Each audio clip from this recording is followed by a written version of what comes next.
Adam Conover's video as I react to it. Makes overpriced vests for tech bros who pretend to be outdoorsy got a metric fuckload of good headlines this month when their billionaire owner, Yvon Chouinard, announced that he was donating the entire company to fight climate change. Twitter exploded in jubilation. The Washington Post said, finally, a billionaire willing to smack back at capitalism. Even the beloved environmentalist Bill McKibben said, if every company was as decent as Patagonia, the world would work better and people would be cozy all winter. Now, this is a wonderful story. I would love to believe that there's a good billionaire out there looking out for the planet from atop his pile of money.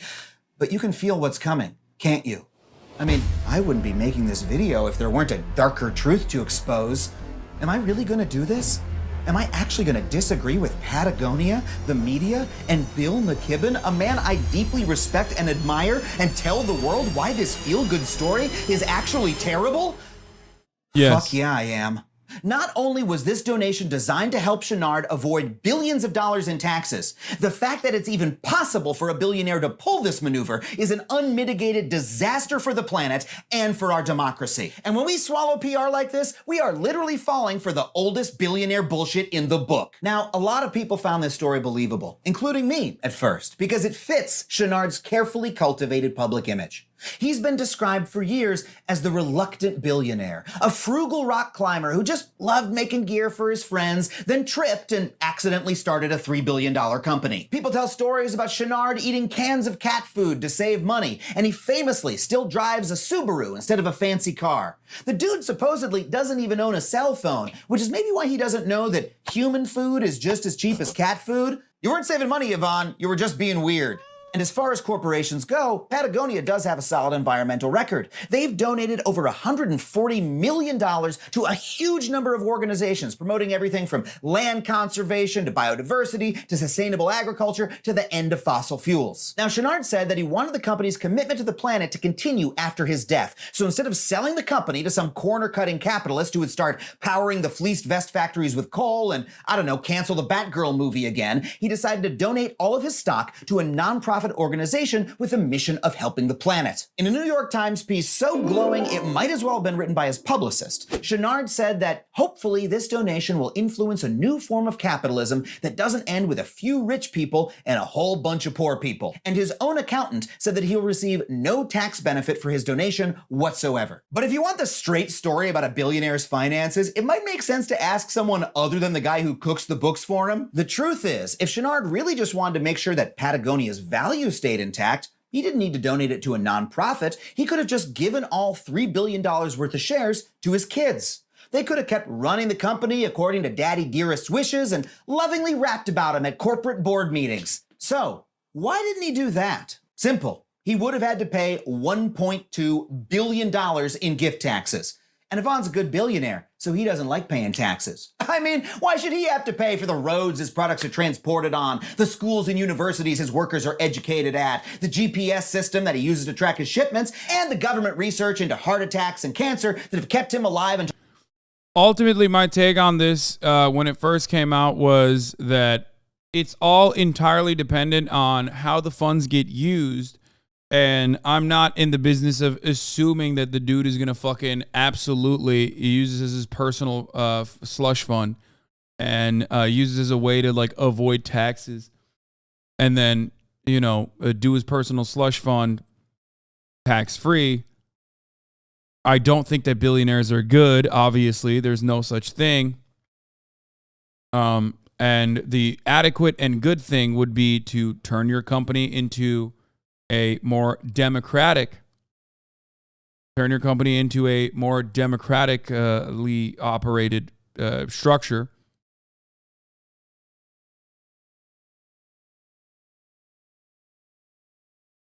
Twitter lefties are going to love this one, Law. I mean, it's true, though.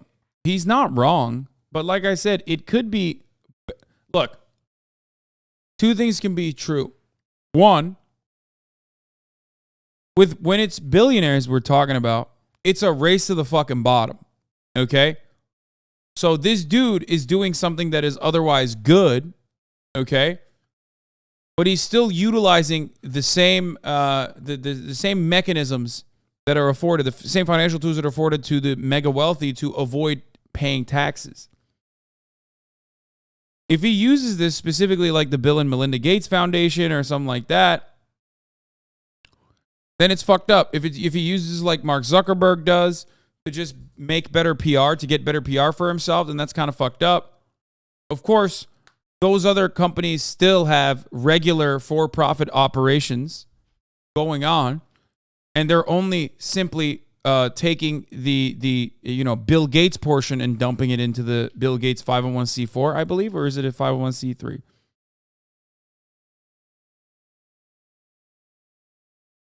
Same with Mark Zuckerberg. Like a lot of billionaires do this shit where they're just like, hey man, and Bill Gates was like the first one who did it.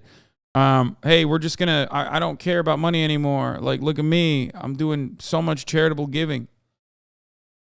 The only difference, though, is that this fucking guy is a bit of a freak from the jump. Like, he was always kind of like a weirdo, I just want to fucking climb rocks, I don't give a shit type dude. You know what I mean? Do you see what I'm saying? Like, whereas I am immediately going to be not as charitable because they are fucking billionaires. And that means that, like, you have generated this profound amount of wealth by still exploiting your wage laborers, okay? But for him, it seems like it goes far beyond aesthetics. He's just like a straight up, yeah, as someone in the chat just said, straight up dirtbag climber.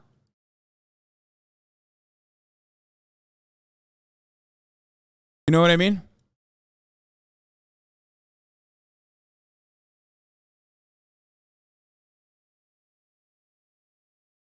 So ultimately, he was always just a I want to climb rocks type dude, bro. He was always just a I want to climb rock types dude, bro. You know that's just PR. Oh, you were making fun of me. No, I don't think so. I don't think that's just PR. No, I think he is like that.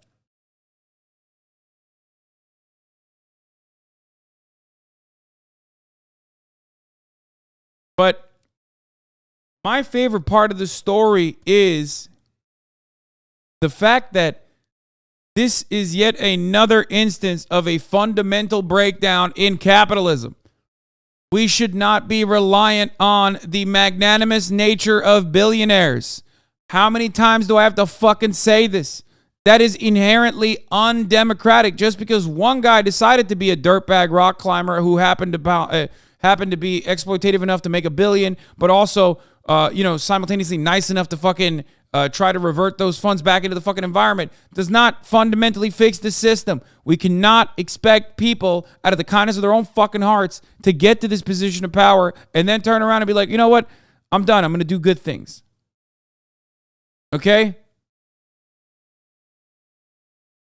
That's the reason why the system is not working. Because if philanthropy worked, there would be no need for philanthropy. If the system worked, there would be no need for philanthropy. There just wouldn't. But the system is so fundamentally flawed that philanthropy is seen as a way to like plug some of the holes, which it doesn't, which it never does, because those philanthropic organizations also operate like a capitalist organization with their CEOs making hundreds of thousands of dollars a year, with a lot of the funds being reverted back into marketing and not necessarily actual, boots on the ground help. That's the issue. Fucking sucks. The only good billionaire is me. Because, I'm a billionaire. Until the ripe old age of 83. I mean, he's self-made, right? He did it all by himself. Now, I know what you're thinking. Adam, he didn't pay taxes because he did something better. He donated it to charity. Well, let's take a look at how charitable that donation actually was. 98% of the shares Chenard donated were given to a brand new environmental nonprofit he formed called the Holdfast Collective. Like, if that collective uses every single fucking dime generated from Patagonia directly back into, like, actively fighting for climate change, which is highly unlikely. But if they are supposed to do that, then yeah, that's good. That's an overall good thing, okay? Straight up, that is overall a good thing. But I don't think he's going to do that. But we'll see. Kind of a weird name, sort of sounds like a mid-2000s Brooklyn indie band, but more about that in a second. The other 2%, though, were Chouinard's voting shares. These are the shares that let you actually control what the company does. And these shares were given to something called the Patagonia Purpose Trust, which is solely controlled by Chouinard and his family. What this means is that even though all the headlines said Chouinard was donating the company to charity, he and his family will continue to control Patagonia forever. You know, I didn't know that was how donations worked. When I donate my car to 1-800-CARS-FOR-KIDS, I can't show up the next weekend and take it for a joyride. But Ivan and his family can. Now, the family did have to pay about $17 million in gift taxes to execute this maneuver, but don't forget, they already saved $1.2 billion by donating the other 98% to charity. So they came out roughly $1.2 billion ahead. That shit's not even a rounding error. So what about that other 98%? And who exactly is the Holdfast Collective? Well, they're actually pretty mysterious. They don't even have a website. And when you Google them, you just find a bunch of Reddit threads of people asking, what the hell is the Holdfast Collective? But what we do know from the New York Times is that the Holdfast Collective will receive roughly $100 million a year in profit from Patagonia, and that they plan to use that money to influence the US political system. See, regular nonprofits are what's called 501c3s. 501c3s are required to use the money for charitable purposes and are barred from making political contributions. But the Holdfast Collective is a 501c4, and that means it's allowed to use that money to donate to politicians, super PACs, and even to conduct. Can you admit that the tax was just going to the military-industrial complex? Brother, that's an anti-tax take. I don't know what community you think you're in, but that's insane. Yes, a chunk of it will go to the military-industrial complex, but also a gigantic percentage of it will still go back to Social Security funds and social services, and infrastructure. These are incredibly important funds that still need money.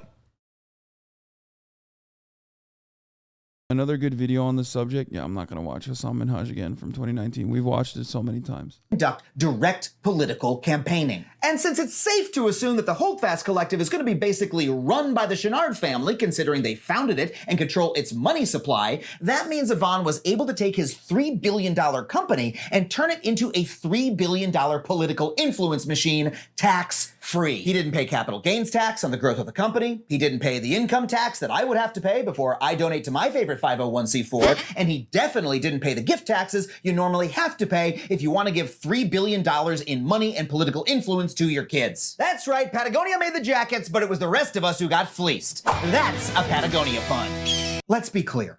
Because of their control of Patagonia and Holdfast, Chouinard's descendants are going to wield massive political power for their entire lives. They're going to be invited to meetings with powerful elected leaders. They'll be flown around the world to conferences. They'll be lauded as great philanthropists until the day they die, when their kids will take over as moneybags in chief.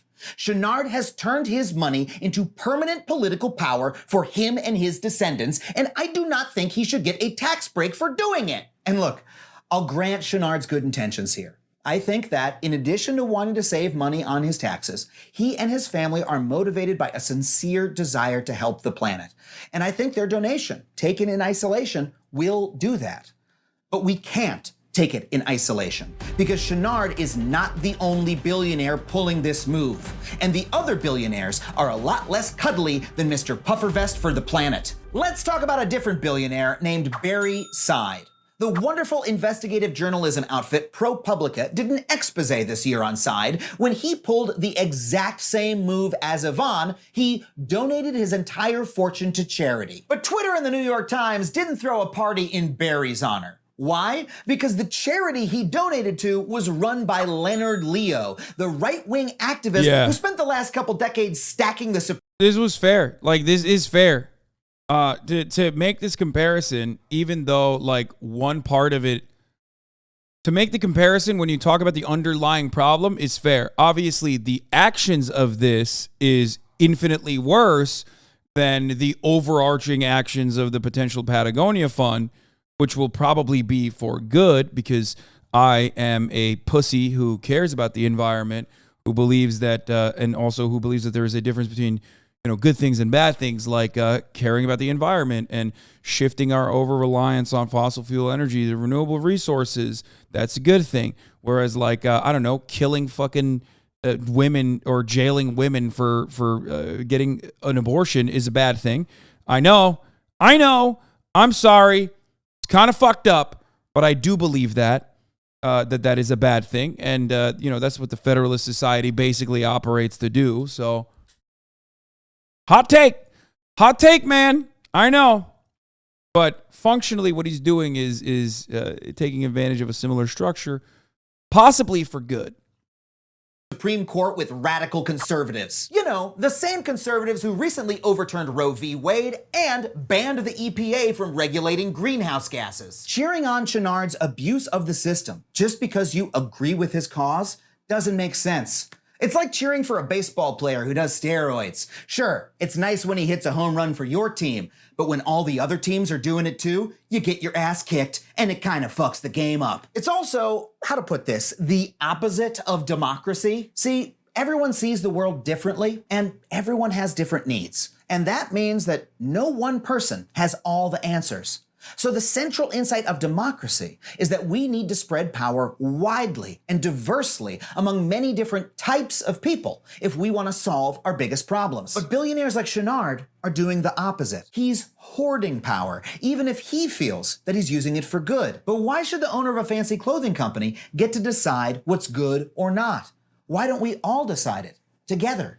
Maybe the billionaires could kick in their fair share to a communal pool of money we all contribute to, and then we could vote on what to spend it on. I don't know, just a crazy idea I found on this dusty old scroll. But no, instead, our system allows a few wealthy people to amass disgusting amounts of wealth and then gives them a tax break when they use it to influence our political system. And that is no way to run a society. Democracy only works when everybody has a voice. So instead of applauding Chenard, we do a lot better to take that power back for ourselves. Now, I think that argument is pretty straightforward. Open and shut, video could end right there. Except that when I posted about this on Twitter, I was deluged with hate from angry billionaire fans. And I started to realize that something deeper is going on here. I mean, people really love this cat food eating, Subaru driving. I mean, it's not even him. Like, I don't think he's a good example of I guess maybe he's the best example for the reasons because he is someone that is universally recognized as like a good person, right? Rather than someone like Elon Musk, for example, who is recognized, hopefully, as a bad person by at least some. Elon didn't make graduation, though. Okay, we're not even talking about Kanye, man. Holy shit. Humble billionaire who cares. I gotta warm my chicken, boys. Hold on. If you criticize him. I mean, he's got a great brand and people love it. I love it too. I love my Patagonia jacket. When I wear it, I feel like I'm in that Wes Anderson movie where Bill Murray is sad in the 60s. No, not that one, the other one. No, not that one, the other one. No, not that one, the other. That's the one. Thank you. All right, there's 3 more though. But here's the problem.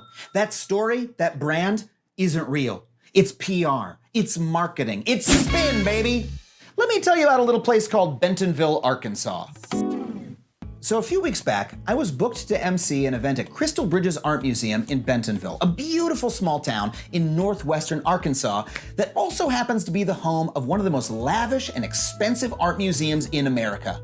Why there? Well, a clue might be in the name you see emblazoned all over town, Walmart. Sam Walton opened the first Walmart store in Bentonville in 1962, and now that it's the largest retailer in the world, yes, larger than Amazon, its headquarters are still in Bentonville. Sam Walton is now dead, but his kids, the 11th, 12th, and 13th richest people in America, have poured money into the town. They've built miles of bike trails all around the surrounding area. They've preserved the beautiful, historic town square, and they've built a $200 million art museum. But that's not the only museum I visited in Bentonville that weekend. Housed in a replica of an old-fashioned 5 and dime store is the Walmart Museum, a monument to Sam Walton's humility and humble decency. They have Oh, this is so good. The absolute worst of the worst, motherfucker. an exact replica of his shabby home office, which actually like brought a tear to my eye because it reminded me so strongly of my own grandfather's office when I was a kid. And according to this museum, Sam hated money so much that he drove a beat-up old truck. And to prove it, they put the beat-up old truck in the museum. Holy shit, swap the pickup for a Subaru and this could be the Patagonia Museum. Now there's something a little perverse in building an entire museum to tell people how humble and thrifty you are, but it works. People in this town love the Waltons, and when I struck up a conversation with them, they talked about the Waltons like they were family. Because of the Waltons' investment, the population of Bentonville has sextupled. Property values have skyrocketed. Oh, and don't forget the... So no different to Bezos then? I mean, every billionaire does the same thing because it's effective PR. It's effective propaganda. That's why they do it. It's effective marketing. That's it. World-class art museum they built in town where Bentonville residents can chill out and look at a Rothko, listen to an artist of color give a talk, or visit one of Yayoi Kusuma's famous infinity rooms. When I was waiting in line for this exhibit, I overheard two teenagers talking about how they had never... No, it's not the same way that gangs will provide food for the neighborhood. That's a means of survival. What are you talking about? No, gangs provide food for the neighborhood because there is a secondary community component within gangs, especially when you're talking about underserved neighborhoods. We're not talking about fucking doing PR. It's not even one is built around community development out of necessity and survival. The other is like literally someone who is like fucking has his tentacles in every aspect of society and is doing it legally and you know is doing it specifically so that they can fucking so that they don't get yelled at.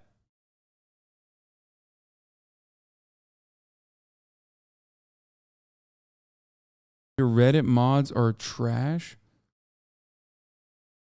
What?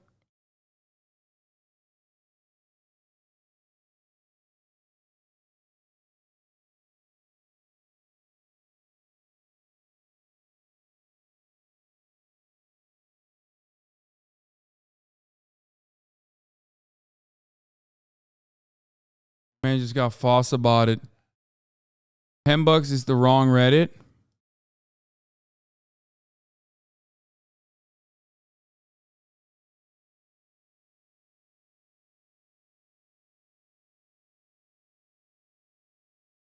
I don't even, oh God, I just... never been to an art museum before, and hearing that, you know, made my heart swell up. Like, this is a part of the country that has been left out of cultural investment for a century, and the Waltons are changing that. That is unequivocally a good thing. But there's also a deep irony in Bentonville that makes visiting it almost creepy. Because even though the Waltons have preserved this perfect American small town, they only had the money to do so because they have destroyed the downtowns of so many other cities in America. According to a 2008 study from MIT, Walmart was responsible for 40 to 50% of the decline in small discount stores like the ones their museum was built to resemble. Other researchers found that when Walmart comes to town, it correlates with increased obesity, higher crime rates, and lower overall employment in that area. And this proves that the narrative Sam Walton spun about himself, that he never cared about money, he was just a humble guy who loved giving back. Well, it was bullshit.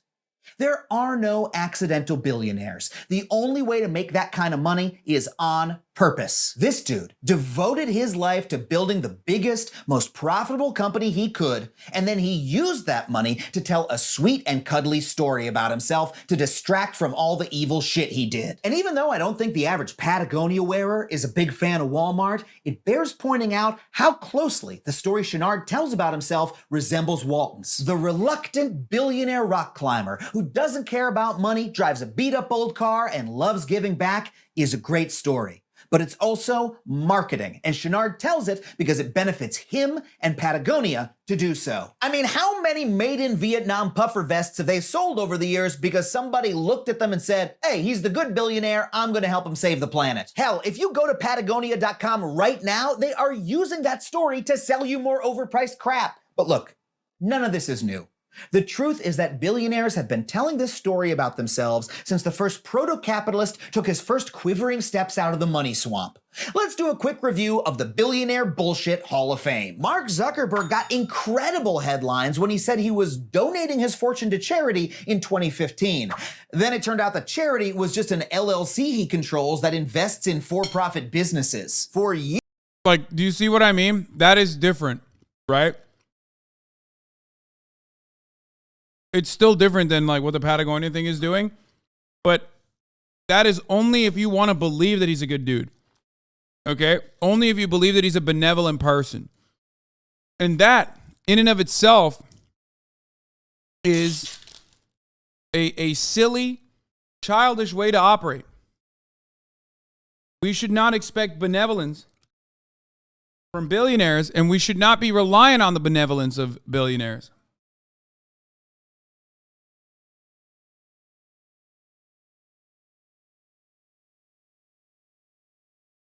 Because even if one of them is genuinely a good person, it's still dumb as fuck.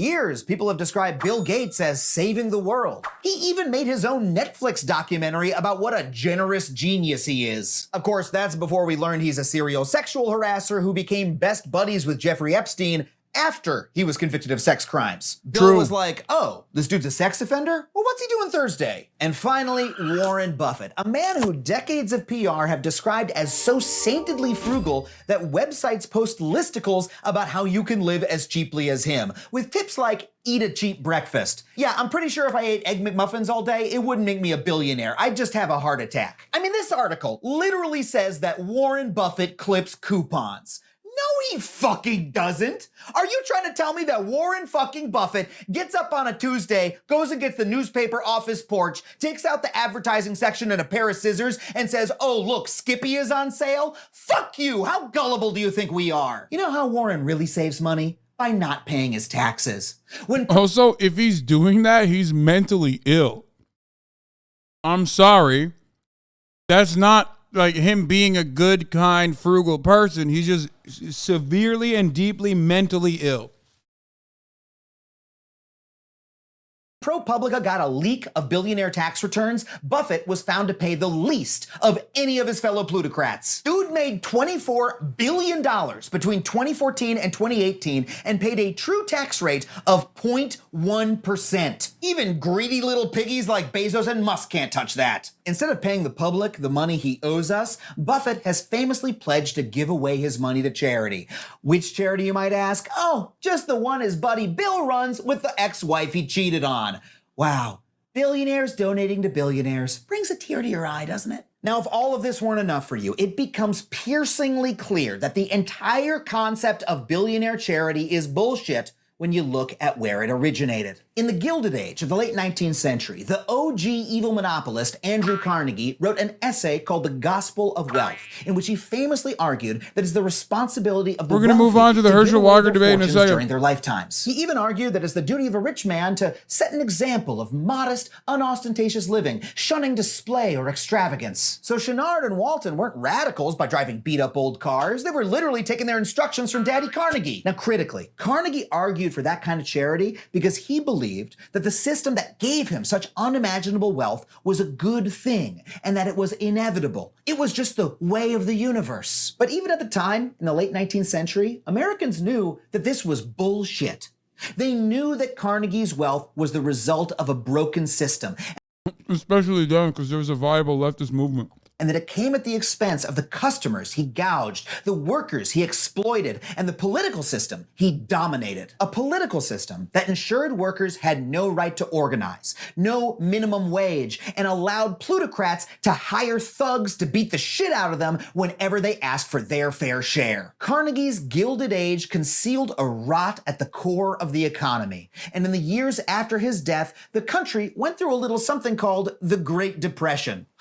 turns out letting so much wealth accumulate in so few hands wasn't a great idea. The New Deal that Franklin Delano Roosevelt launched in response was strongly influenced by progressive reformers who were alarmed at the excesses of Gilded Age plutocrats like Carnegie. Roosevelt introduced stronger labor protections, a minimum wage, strong antitrust enforcement so that monopolies couldn't form, and perhaps most importantly, a high level of taxation on the wealthy. And it worked. The labor movement flourished, which led directly to the creation of the American middle class. Average Americans, average white Americans anyway, were able to make a living wage, save for retirement, and build wealth of their own. Wealthy people still existed, and they were still able to make money, but the age of It's just now starting. We will Please. begin with you. You have 60 seconds. Okay, let's just get started. First, I'd like to acknowledge my Lord and Savior, Jesus Christ.